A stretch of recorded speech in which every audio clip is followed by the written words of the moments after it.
Šumava. Ten odjezd toho VRCčka byl opravdu krásný, bylo vidět, že to auto disponuje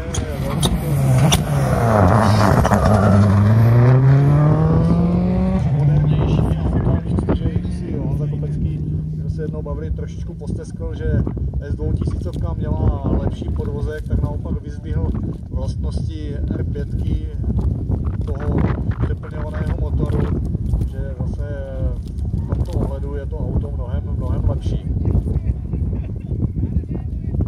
Tak, teď jste si měli možnost naposledy vychutnat jízdu a zvuk tovární Škody Fabie R5 Jana Kopeckého, Pavla Dresslera.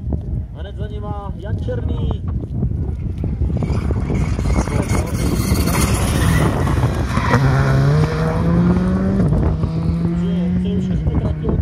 A teď Roman Odložilík a Martin Tureček tradičně sportuje s R5.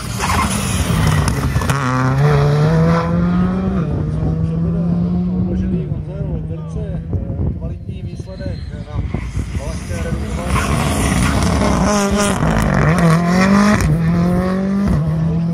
Startoval s mladým Švédem Adielsonem hned další týden na Slovensku, tak Roman říkal, že hlavně to auto, tu svoji krásnou Fiestu R5 nesmí rozbít, tak doufujeme, že ve stejném duchu bude pokračovat i tady na Šumavě.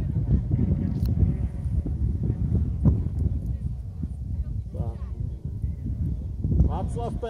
krásně, už je vidět, že už tady dostal do ruky Fiestu na Čenovském okruhu a krásně širokým průjezdem nám odjíždí do cíle. Jando. Takže nezaměňte.